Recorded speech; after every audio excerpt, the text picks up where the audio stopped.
The blizzard howled like a living thing. Adah Kingsley pressed her back against the convenience store wall, her second-hand coat doing nothing against the brutal wind. She checked her phone. Dead, just like her bank account. She was freezing, broke, and alone in a foreign city. She turned to rush home but stopped. Red, bright, fresh crimson was seeping through the snow in the alleyway. A man. He was collapsed beside her building, blood soaking through his white dress shirt. His face was beautiful even in unconsciousness. Sharp jawline, dark hair plastered to his forehead, lips going blue. She should have walked away. Should have called the police. Should have done anything except crouch down and touch his neck, feeling for a pulse that was there, but fading fast. Welcome to K-fairytales stories, besties. Please like, share, and subscribe. Adah's hands shook as she checked the stranger's pulse again. Weak, but steady. Blood soaked through his expensive shirt from a wound in his side. Not a gunshot, something sharper. Cleaner. Her tiny studio apartment was 3 floors up. No elevator. But leaving him here meant he'd freeze or bleed out before help arrived. If help even came to this neighborhood, she made a decision that would change everything. 20 minutes later, Adah had somehow dragged him inside. He was heavier than he looked, all lean muscle and dead weight. She'd stripped his coat and shirt, revealing a torso marked with scars that told violent stories. The wound in his side was deep but manageable. She'd learned basic first aid teaching English to military families back home. Her hands moved with surprising steadiness as she cleaned and bandaged the injury. He didn't wake, didn't stir, just lay on her bed breathing shallow breaths while she perched on her single chair, watching him like he might disappear. Or attack. She wasn't sure which terrified her more. His phone had fallen from his pocket during the move. Expensive locked. 17 missed calls from someone named Tae-hyun. She turned it off and shoved it in her drawer. Tomorrow she'd figure out what to do. Tonight she just needed him to survive. Adah pulled her blanket over him and settled on the floor with a pillow. Sleep came in fragments. Every sound made her jolt awake. Every shift of his body sent her heart racing. By dawn she was exhausted and terrified, and starting to question every choice that led to this moment. That's when he woke up. His eyes opened, dark, dangerous, immediately alert despite the blood loss. He assessed the room in seconds. The cramped space, the second-hand furniture. Her curled on the floor watching him with wide eyes. Who are you? His Korean was smooth, educated, nothing like the street dialect she'd been learning from her students.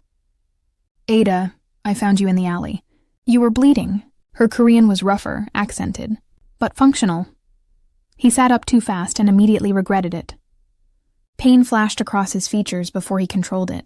His hand went to his side, finding the bandage. You did this? You were dying. I couldn't just leave you.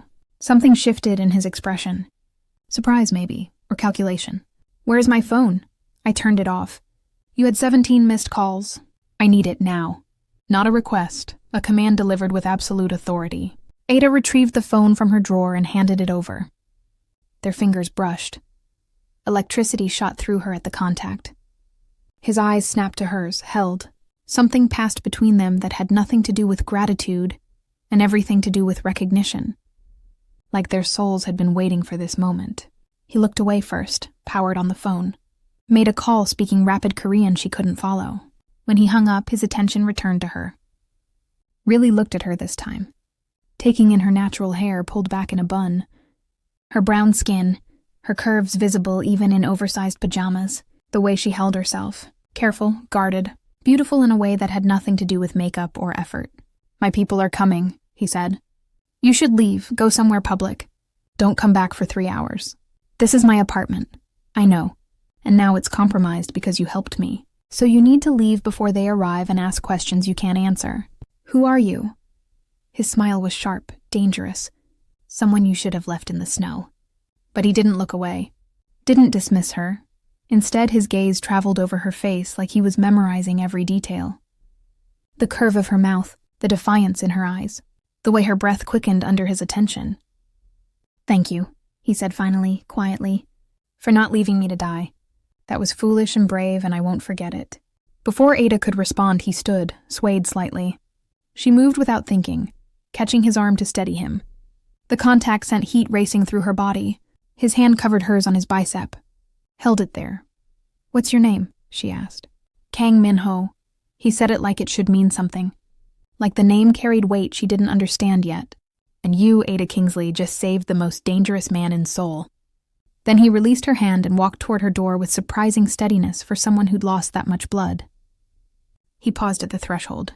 Looked back, 3 hours. Don't come back before then. And Adah?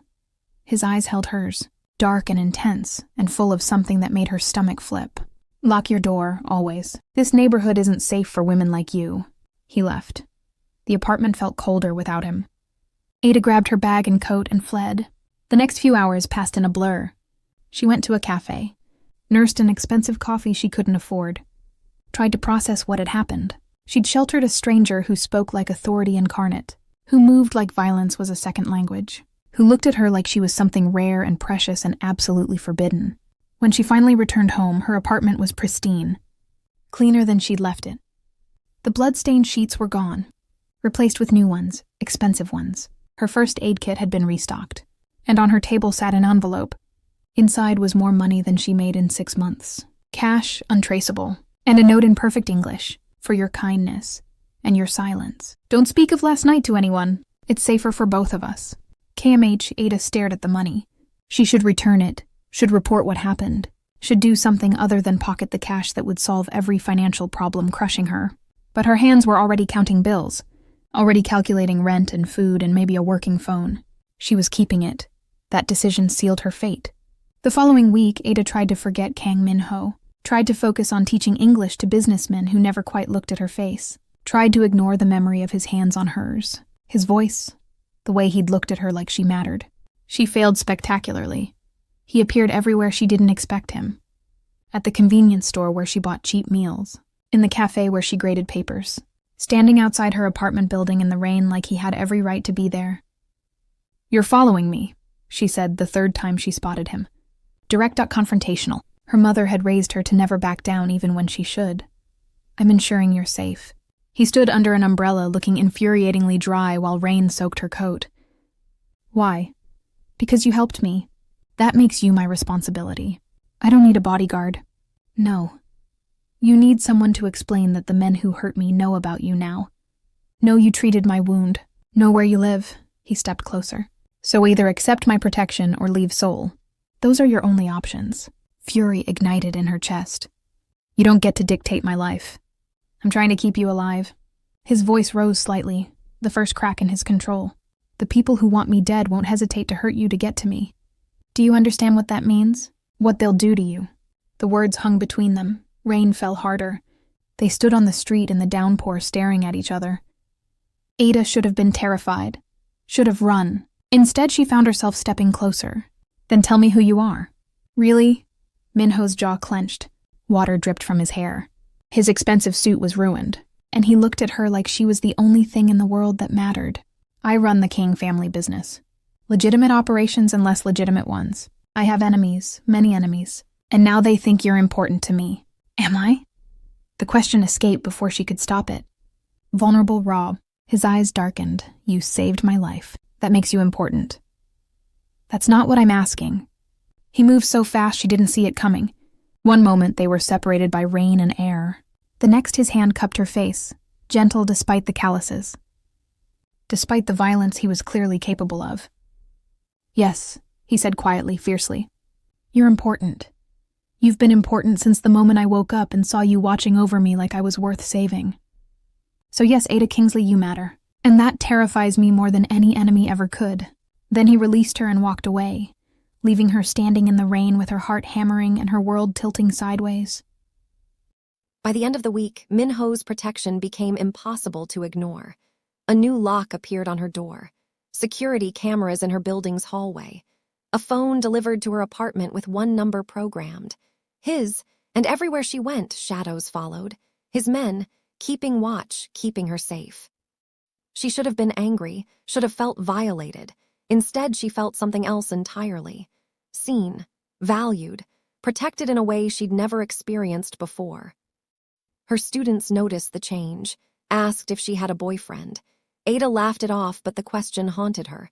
What was Minho to her? Savior? Captor?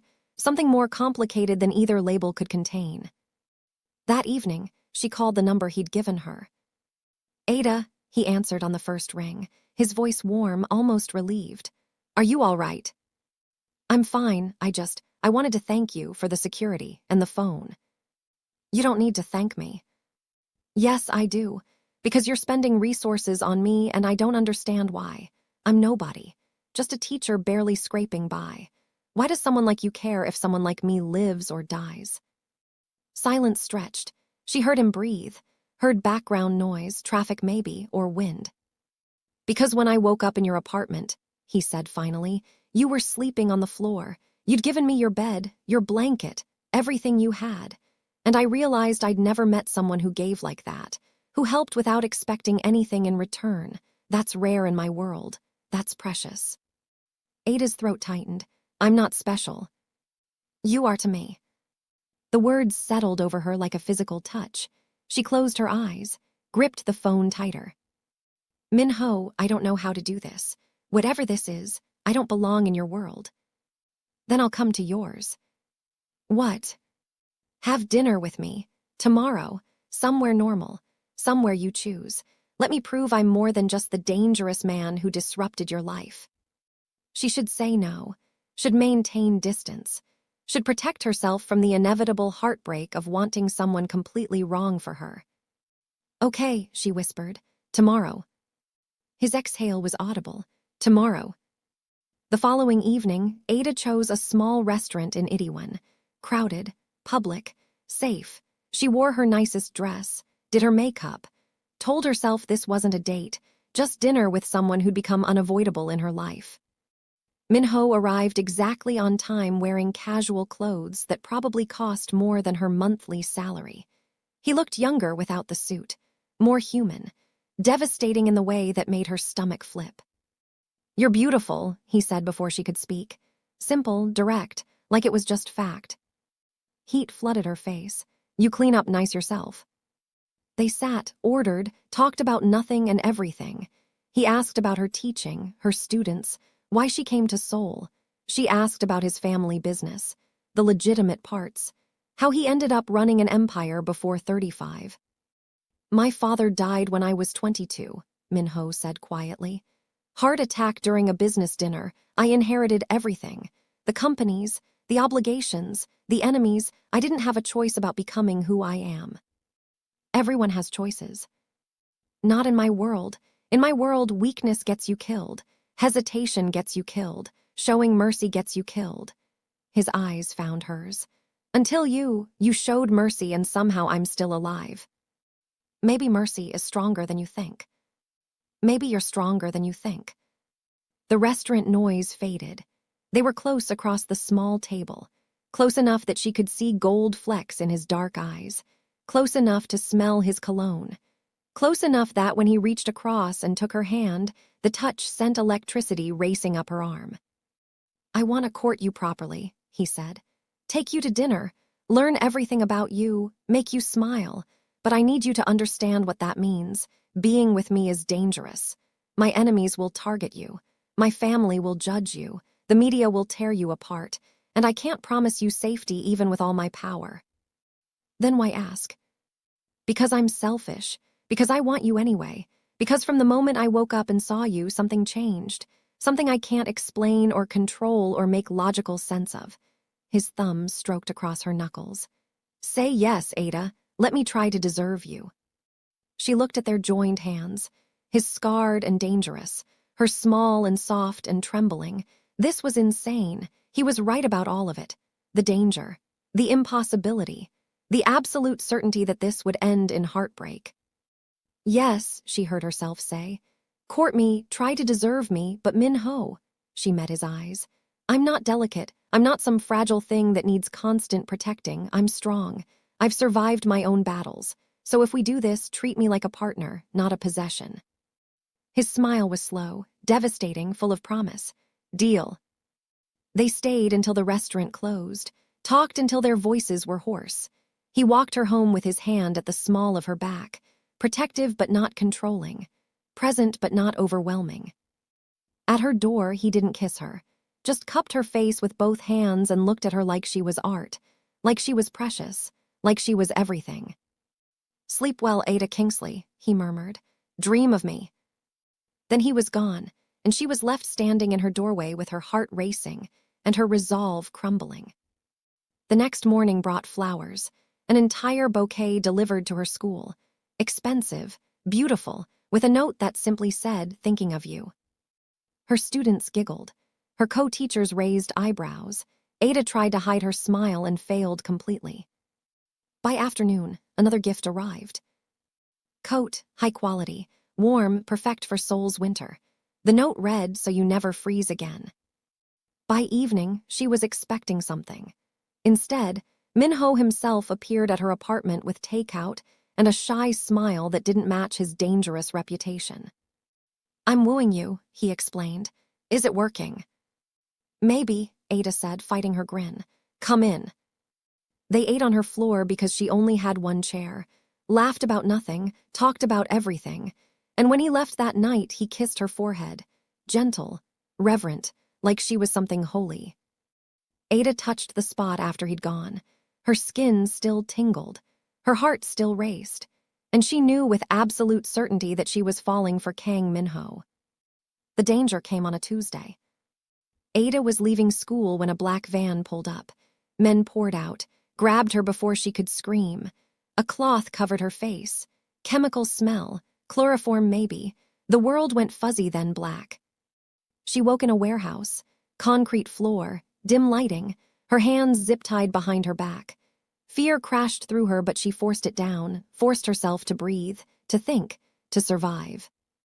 A man entered, older, scarred, smiling in a way that made her skin crawl. "Miss Kingsley," he said in accented English. "Welcome. I'm sorry about the rough handling, but we needed to get Kang Minho's attention. And you, my dear, are the perfect bait." Terror locked her throat, but she forced words out. "He'll kill you for this." "He'll try, and while he's distracted trying to save you, my men will put bullets in his skull." The man crouched in front of her. "Nothing personal, just business. You were simply unlucky enough to matter to a man who's made many enemies." He stood, left her alone in the cold warehouse. Adah tested the zip ties. Too tight. She looked for anything sharp, nothing within reach. So she did the only thing she could. She prayed that Minho was as dangerous as everyone said, that he'd come for her, that love was stronger than violence. Hours crawled past, then she heard it. Gunfire, shouting, the sound of men dying. The warehouse door exploded inward. Minho entered like an avenging angel. Blood spattered his face and clothes, but none of it was his. His eyes scanned the space, found her, and something in his expression absolutely shattered. He was across the room in seconds, cutting her restraints with a knife that probably just killed someone, pulling her into his arms so tight she couldn't breathe. His hands moved over her frantically, checking for injuries, making sure she was real. "I'm okay," Adah managed. "I'm okay." "You're not okay. They took you. They put their hands on you. His voice broke. "Adah, I swear to you, everyone involved in this is dead or dying. I won't let anyone hurt you again. Never again." Then he kissed her, desperate, fierce, claiming her mouth like he owned it, like she was oxygen and he was drowning. Adah kissed him back with everything in her, all her fear, all her relief, all the feelings she'd been holding back. When they finally broke apart, both breathing hard, his forehead rested against hers. "Mine," he whispered. "You're mine now, say it." "Yours," she agreed. "I'm yours." The ride back to his penthouse was silent. Tension crackled between them. His hand stayed on her thigh, possessive, grounding. Every few seconds, he'd glance at her like making sure she was still there. Inside his home, the space was massive, modern, cold except for his presence. He guided her to the bathroom, started a shower, began to undress her with shaking hands. "Minho," she whispered, "I'm okay, really." "I need to make sure." His voice was wrecked. "Please, Adah, let me take care of you." She nodded, let him strip away her clothes, let him guide her into the shower. Let him wash the warehouse dirt from her skin with a gentleness that contradicted everything about him. His touch was reverent, careful, like she might break. When they were both clean, he wrapped her in a towel, carried her to his bed, laid her down like she was precious. His eyes traveled over her body, taking in her curves, the way the towel clung to her damp skin, the rapid rise and fall of her chest. "I almost lost you," he said roughly. "I almost lost you, and we haven't even begun." Adah reached for him, pulled him down to her. "Then begin now. Love me now. Show me I'm alive." What happened next was tender and desperate and absolutely perfect. He worshipped every inch of her, made her feel beautiful, made her feel cherished, made her feel like the most important thing in his world. And when they finally came together, it was like two broken pieces finding their fit, like salvation and damnation wrapped into one perfect moment. Afterward, they lay tangled together.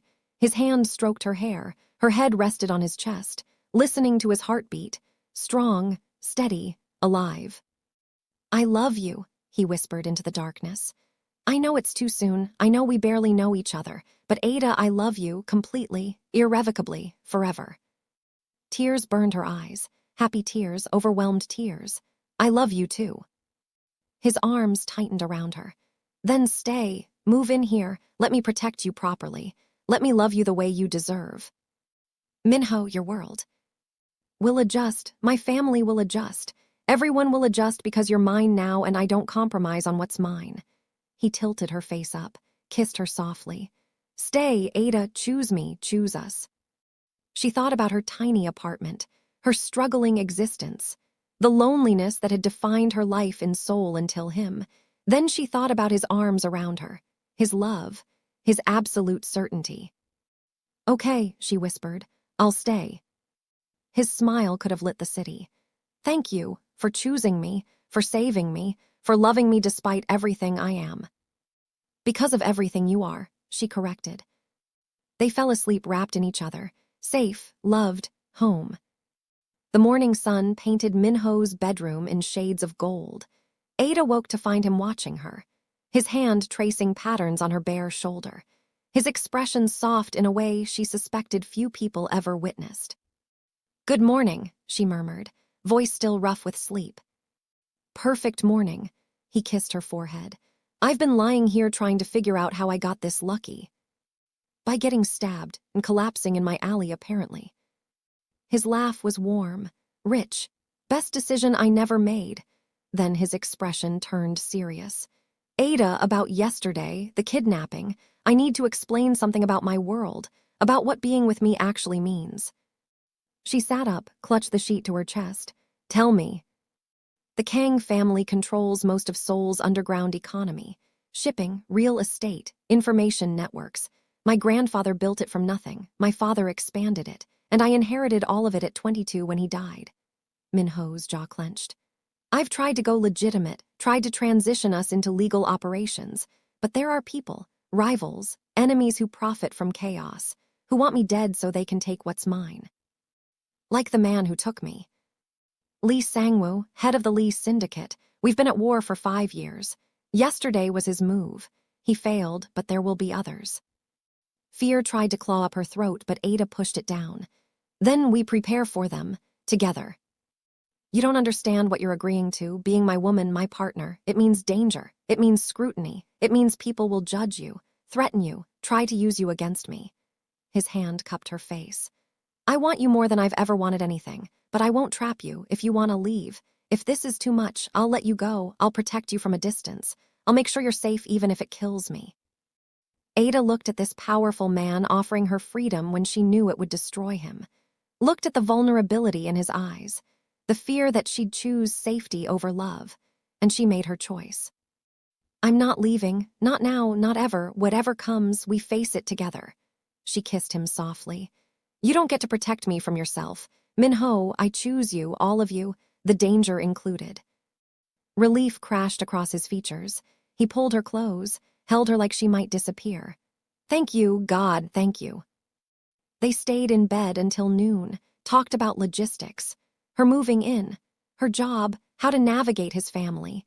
His mother would be difficult. His younger sister would either love or hate her. His business partners would test her. But none of it mattered as much as the feeling of his arms around her, the certainty in his voice when he called her his. By evening, Minho had sent people to pack her apartment. Everything she owned fit in 4 boxes. her entire life reduced to so little. But when those boxes arrived at his penthouse and he helped her unpack, giving her closet space and drawer space and shelf space, it felt like gaining everything instead of losing anything. "This is yours now," he said, gesturing to the penthouse. "All of it. Change whatever you want. Decorate however you like. This is your home too." Adah looked around the massive space, cold and modern and expensive. "It needs warmth." "Then warm it, make it ours."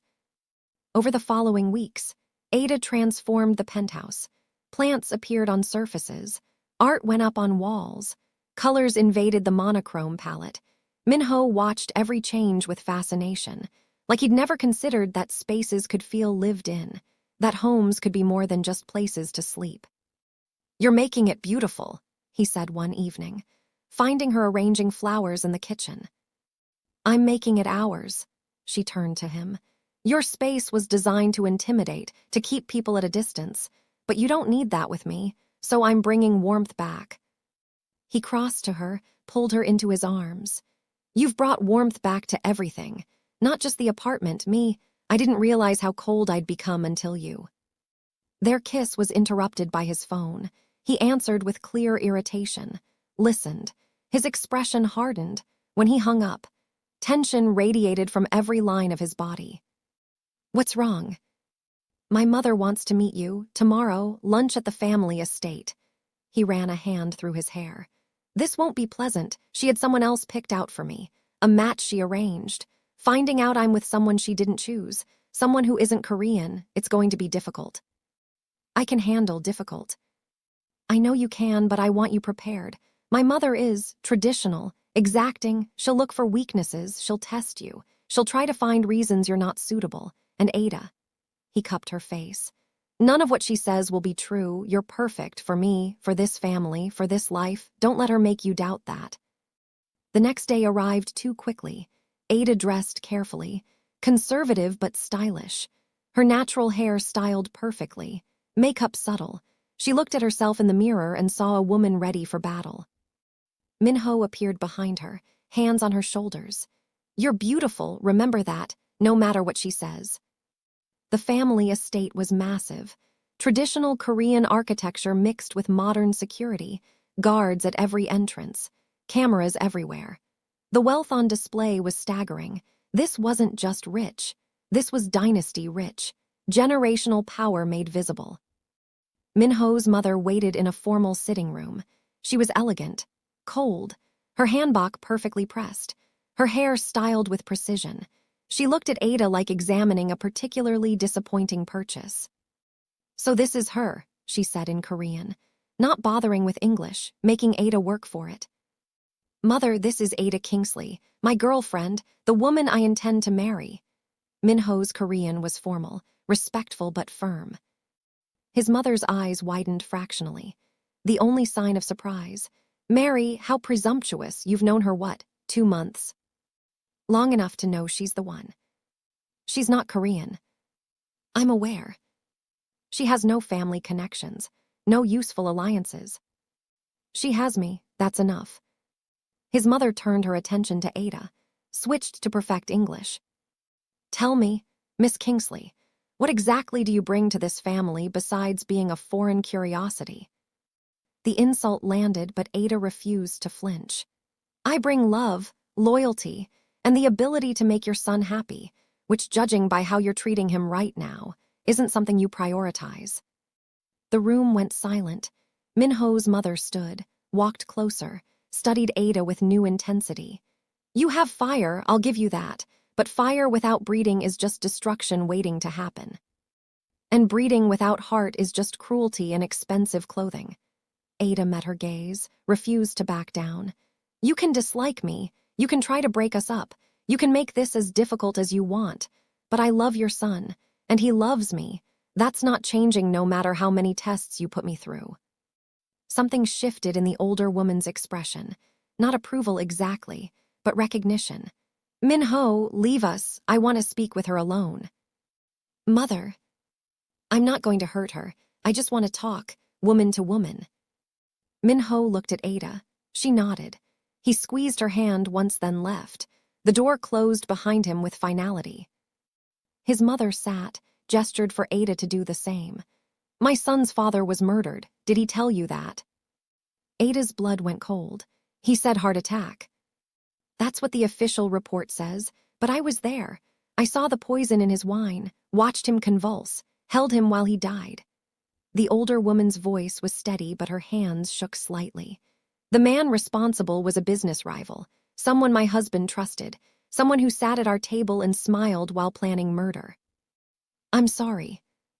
"Don't be sorry, be aware. This family has enemies. Real ones who kill, who destroy, who won't hesitate to hurt anyone my son loves. And you, Miss Kingsley, you're visible, vulnerable, a perfect target." She leaned forward. "I'm not rejecting you because you're not Korean. I'm warning you because you don't understand what you've signed up for. My son is powerful, but that power comes with a price. People close to him die. It's not a possibility, it's a pattern." "Then I'll break the pattern." "How? By loving him enough. That's naive." "By being strong enough, smart enough, fierce enough to survive." Adah's voice hardened. "I'm not some delicate flower. I grew up fighting for everything I have. I came to a foreign country alone. I survived poverty and loneliness and every obstacle thrown at me. Your son's enemies don't scare me more than my own struggles already have." His mother studied her for a long moment. Then something remarkable happened. She smiled, small, genuine. "Perhaps I was wrong about you. Perhaps you do have what it takes." She stood. "I won't make this easy. I still have concerns, but I won't actively oppose you either. Prove to me you can survive this world. Prove you won't get my son killed trying to protect you. Do that and you'll have my blessing." "I will." "We'll see." She moved toward the door, paused. "He loves you more than I've ever seen him love anything. That's dangerous for him. Love makes men weak, makes them vulnerable, makes them stupid. Don't let his love for you be what destroys him." Then she was gone, leaving Adah alone in the formal room with her heart racing and her resolve strengthening. Minho found her minutes later. "Are you okay?" "What did she say?" "She warned me, tested me, then gave me provisional approval." "Provisional?" "I have to prove I can survive your world, prove I won't get you killed." Adah stood, moved into his arms. "So that's what I'll do." His hold tightened. "You don't have to prove anything, not to her, not to anyone." "Yes, I do, because she's right. I'm a liability right now. I don't know your world, don't understand the threats, don't have the skills to protect myself." She pulled back, looked up at him. Teach me how to move in your world, how to defend myself, how to be a partner instead of a weakness." Pride flickered in his eyes. "Okay, we start tomorrow." The training began at dawn. Minho's security chief was a former Special Forces operative named Hyun. Serious, professional. He looked at Adah like she was a problem to solve. "She needs everything," Minho told him. "Self-defense, weapons, situational awareness, threat assessment. I want her dangerous." Hyun nodded. "This won't be easy." "I don't want easy," Adah said. "I want effective." What followed were the most brutal months of her life. Every morning before teaching, she trained, hand-to-hand combat, weapons handling, escape techniques, how to read a room for threats, how to identify exits, how to stay alive when everything went wrong. Her body transformed, muscles defined, reflexes sharpened, confidence built. She went from helpless to capable, from liability to asset, and through it all, Minho watched with fierce pride. "You're incredible," he told her one evening, watching her practice knife work. "Most people would have quit weeks ago." "I'm not most people." "No, you're mine, and you're perfect." Their relationship deepened. Every night they fell asleep tangled together. Every morning they woke reaching for each other. The chemistry between them was magnetic, addictive. Minho couldn't keep his hands off her. Adah couldn't get enough of his touch. Their intimacy grew from desperate to profound, from physical to emotional to something that felt like destiny. But danger still lurked. 4 months into their relationship, Adah was leaving the training facility when a car pulled up, not one of Minho's. The window rolled down. A man inside smiled. Handsome, dangerous. "Adah Kingsley, I'm Park Jae-hoon, business associate of your boyfriend's. He asked me to drive you home." Every instinct screamed wrong. I'll call Minho to confirm. Please do. She pulled out her phone. It was dead. Convenient, too convenient. I'll walk, thank you. She turned to leave, heard the car door open. Spun. Her training kicked in. The man lunging for her met her elbow in his throat. He staggered. She ran, heard footsteps behind her. More than one person. This was coordinated. She ducked into an alley, pulled the knife Minho insisted she carry, pressed her back to the wall, waited. When the first man rounded the corner, she struck, fast, precise. Didn't kill him but left him bleeding and cursing. The second was smarter, kept his distance, pulled a gun. Kang Minho wants you alive, but he didn't say unharmed. Come quietly or I start shooting body parts. Adah calculated odds. She was good but not bulletproof. She needed a distraction. Her hand found her emergency beacon. The one connected directly to Minho's security. She pressed it. Help would come. She just needed to survive until then. Okay, she said, lowering the knife. I'll come. The man smiled, moved closer. His mistake, Adah threw the knife, not at him, at the car's tire. The blade punctured rubber with a satisfying hiss. The man spun. She ran the opposite direction, heard him curse, heard gunshots. Pain blazed across her upper arm, but she didn't stop, couldn't stop. She made it 3 blocks before SUVs surrounded her. Minho's men. Taehyun emerged first, assessed her, saw the blood. We need medical now. I'm fine, just a graze. Boss is going to lose his mind. Boss is already there. Minho's voice cut through. He pushed past his men, reached her. His hands moved over her frantically, found the wound. His face went white then red with rage. Who did this? Man named Park Jae-hoon. Said he was your associate. He's dead. Minho's voice was absolutely certain.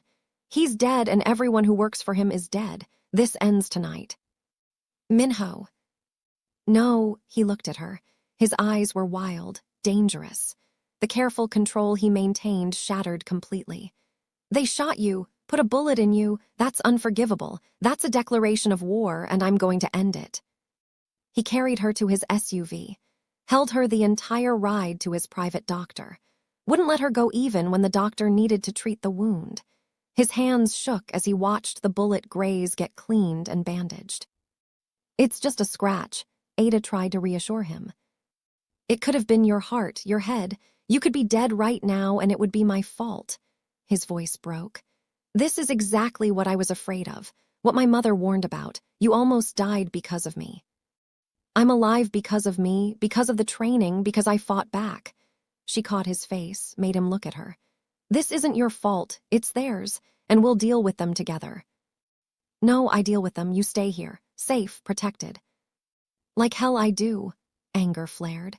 You don't get to bench me because I got hurt. I'm in this, fully, so either treat me like a partner or admit you see me as a liability. The challenge hung between them. Minho's jaw worked, his hands clenched, then he exhaled slowly. You're right, I'm sorry, you've proven yourself capable. The thought of losing you, it makes me crazy. Then let's make sure they lose instead. What followed was 48 hours of controlled violence. Minho's organization moved with surgical precision.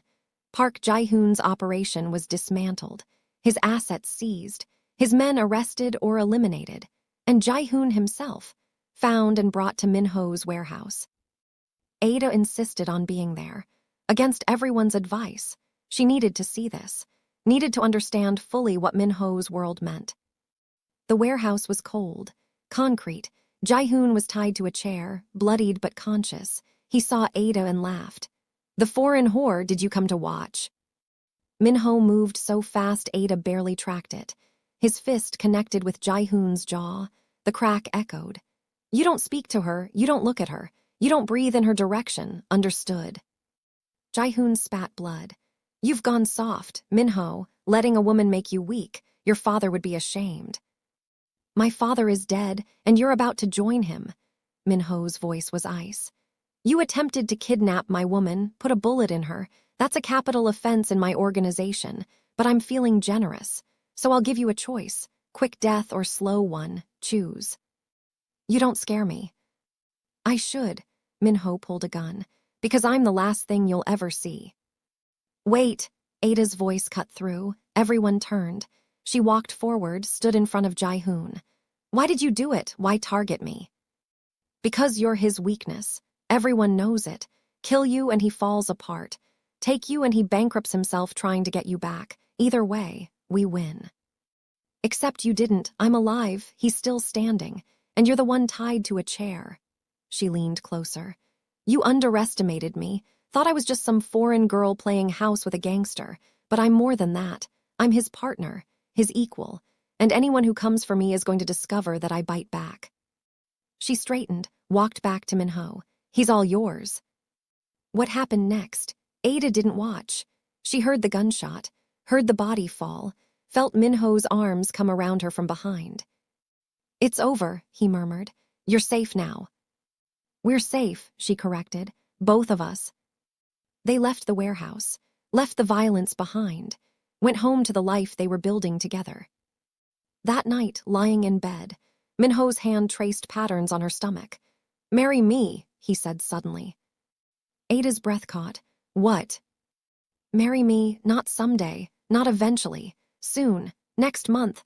I want you as my wife officially. Want the world to know you're mine. Want to build a life with you that has nothing to do with danger and everything to do with us. He propped himself up, looked down at her with absolute certainty. Adah Kingsley, will you marry me? Tears burned her eyes. Happy tears, overwhelmed tears. Yes, God, yes, I'll marry you. He kissed her, deep and claiming and full of promise. Thank you for saying yes, for loving me, for being strong enough to survive my world. Thank you for seeing me, for choosing me, for loving me when you could have anyone. I don't want anyone, I only want you. The wedding planning began immediately. Minho's mother surprisingly stepped in to help. She'd softened toward Adah after the kidnapping attempt, after seeing how Adah handled herself, how she survived, how she stood beside Minho instead of cowering behind him. You've proven yourself, his mother said one afternoon over tea. Not just to me, to the entire family, to our associates, you're strong, capable, exactly what my son needs. Thank you, that means everything. Don't thank me yet. Being a Kang wife comes with responsibilities, social obligations, family expectations. You'll represent us at events, host gatherings, navigate politics that make your current struggles look simple. She paused. But I believe you can handle it. You've handled everything else. The wedding happened on a spring day, cherry blossoms falling like snow. The venue was the family estate, transformed into something magical. Adah wore a dress that fused Korean and Western traditions, her natural hair styled in elaborate braids woven with flowers. She looked like a queen. Minho wore a traditional hanbok for the ceremony, then changed into a Western suit for the reception. He looked devastating, powerful, and absolutely besotted every time he looked at his bride. The ceremony was bilingual, honoring both their backgrounds. Their vows were simple but profound, promises to love, to protect, to choose each other every day, to build a life that honored both their pasts while creating something new. When Minho kissed her as his wife, the crowd erupted, cheers and applause. Adah felt happiness so complete it was almost painful. This man, this impossible, dangerous, beautiful man was hers, forever. The reception lasted until dawn, dancing and drinking and celebration. Minho barely left her side, his hand constantly at her waist, his eyes tracking her every move, possessive and proud and absolutely in love. Have I told you how beautiful you are? He murmured during a slow dance. Only about 50 times tonight. Not enough, I'll tell you 50 more. He spun her, pulled her close. You're the most beautiful woman I've ever seen, and you're mine, my wife, my partner, my everything. And you're mine, my husband, my protector, my love. They left the reception early, eager to be alone, to start their lives as husband and wife properly. In the car, Minho couldn't keep his hands off her, kissing her neck, her shoulders, whispering promises that made her blush. Patience, she laughed. We'll be home soon. Not soon enough. Their wedding night was tender and passionate and absolutely perfect. They took their time, learned each other all over again as husband and wife, and when they finally came together, it felt like coming home, like everything in their lives had led to this moment, this person, this love. Afterward, Adah lay in Minho's arms, tracing the scars on his chest. "Tell me something. When you woke up in my apartment that first morning, did you know?" "Know what?" "That this would happen, that we'd end up here." Minho was quiet for a moment. "I knew something, that you were different, important, that my life had just changed in ways I couldn't understand yet. But this happiness, this love, no, I never imagined I could have this." He kissed her hair. "You gave me something I thought was impossible, a future that's more than just survival. Thank you for that. Thank you for choosing me, for fighting for us, for being exactly who you are." They fell asleep tangled together, safe, loved, home.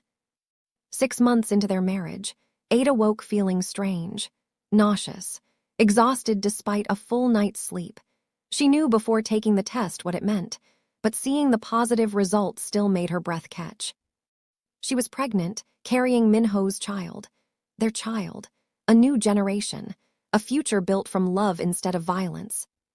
She found him in his office, working on legitimate business.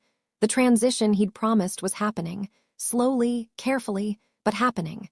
The Kang family empire was becoming legal, respectable, clean. It was Adah's influence, her push for something better, something their children could inherit with pride instead of shame. "Minho," she stood in the doorway, her heart racing. He looked up, saw her expression, was on his feet immediately. "What's wrong? Are you okay?" "I'm pregnant." He froze, completely still, processing. Then he was across the room, pulling her into his arms, lifting her off her feet, spinning her until she laughed. "We're having a baby," he said, voice thick with emotion. "A baby, our baby, Adah, God, I love you so much." "I love you too." He set her down gently. His hands moved to her still flat stomach, wonder on his face. "There's a person in there, our person, half you, half me, perfect." "I'm scared," she admitted. "This world, your enemies, everything we've been through. Is it safe to bring a child into this?" "I'll make it safe, I swear to you. Our child will grow up protected, loved, with every advantage I can provide. And they'll have you as a mother, which means they'll be strong, fierce, capable of anything." He kissed her softly. "We're going to be okay, all three of us." The pregnancy was smooth. Minho was impossible, hovering, overprotective, treating Adah like she was made of glass. She tolerated it mostly because she found it endearing. This powerful, dangerous man reduced to anxious, expectant father. His mother was thrilled, finally warming to Adah completely. "A grandchild, thank God, I thought I'd die before seeing one." She fussed over Adah constantly, made sure she ate properly, rested enough, had the best doctors. The nursery was prepared months in advance. Gender neutral because they wanted to be surprised. Yellow and white, soft and warm. Everything a baby could need, and quite a bit they probably wouldn't. "You've bought enough clothes for quintuplets," Adah said, sorting through the mountain of baby things. "I want options. This is excessive." "Nothing is excessive for our child." Labor started on a Tuesday evening. Adah's water broke while they were having dinner. Minho went into full crisis mode, called the doctor, called his mother, called every security person on his payroll, had them mobilized in minutes. "It's just labor," Adah said through a contraction. "People do this every day." "You're not people, you're you, and I'm terrified." The birth was long, difficult, but worth every moment. When their daughter finally arrived, screaming her displeasure at the world, Adah cried, Minho cried. Even the doctor looked a bit emotional. "She's perfect," Minho whispered, holding his daughter for the first time. "Absolutely perfect, look at her. Adah, we made this beautiful, perfect person." Their daughter had Adah's skin tone, Minho's eyes, a head full of dark hair. She was beautiful, healthy, absolutely perfect. They named her Hana, meaning one, first, because she was the first of their forever, the beginning of their family. Minho was a natural father, surprising everyone including himself. He changed diapers, did night feedings, sang Korean lullabies in the middle of the night, was wrapped completely around his daughter's tiny finger from day one.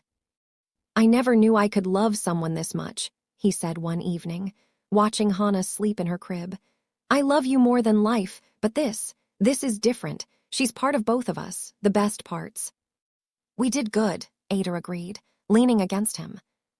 "We did perfect." A year after Hana's birth, Minho threw a massive party, celebrating her first birthday, celebrating their family, celebrating the life they'd built from impossible circumstances. The guest list was staggering. Family, friends, business associates from both legal and formerly illegal enterprises. Even Adah's family flew in from America, her parents meeting their granddaughter for the first time. "You've built something beautiful," Adah's mother said, looking around at the party, at the massive estate, at Minho holding Hana with absolute adoration. "I was worried when you told me you were involved with him, but seeing this, seeing how he loves you, how he provides for you, I'm just grateful. He's a good man, despite everything. He's good to me, to Hana. That's all that matters." That's everything that matters. The party lasted all day. Hana was delighted by all the attention, all the presents, all the people celebrating her. She laughed and played, and when she got tired, rested against her father's chest, safe, loved, absolutely secure. That evening, after everyone had left, after Hana was asleep, Minho and Adah stood on their terrace, looking out at Seoul, the city that had brought them together, that had tested them, that had ultimately given them everything. "Do you regret it?" Minho asked. "Saving me that night, everything that came after?" "Never, not for a second." Adah turned in his arms. "You're the best thing that ever happened to me. You and Hana, this life, I wouldn't change any of it. Even the danger, the kidnapping, the violence. Even that, because it proved we're strong enough to survive anything, together." He kissed her, soft and deep and full of promise. "I love you more every day. I didn't think that was possible, but it is. Every morning I wake up and love you more than yesterday. I love you too, my dangerous man, my protector, my husband, my love." They stood like that for a long time, holding each other, watching the city, grateful for every impossible moment that led them here, to this life, this love, this family. Inside, Hana slept peacefully, dreaming whatever Bobby's dream, safe in the knowledge that she was loved beyond measure, protected by a father who would burn the world down to keep her safe, nurtured by a mother who'd proven she could survive anything. The future stretched ahead, full of possibility, full of challenges, full of love that had been forged in fire and emerged stronger for it. Minho and Adah had started with nothing except a freezing night and a choice to help a stranger. They'd built everything else. A love that conquered danger, a family that defied the odds, a life that proved sometimes the most impossible things were the most worth fighting for. And as they stood together under the Seoul stars, they knew with absolute certainty that whatever came next, they would face it the same way they'd faced everything else. Together, forever, unbreakable.